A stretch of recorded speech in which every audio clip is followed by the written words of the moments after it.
So Canada it shall be for the Reggae Boyz in the quarterfinals of the CONCACAF Nations League, for a place in the semifinals, and perhaps more importantly, for a place in the 2024 Copa America Championships.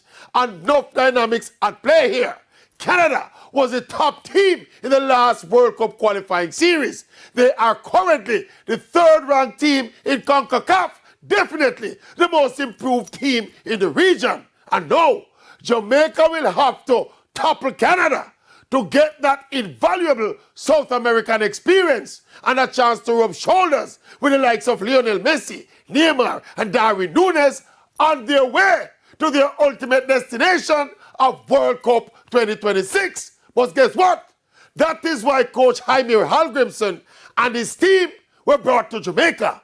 It is for moments like these, for assignments like these, for dates like November 17th here at the National Stadium, and 5 days later in the November cold of Canada.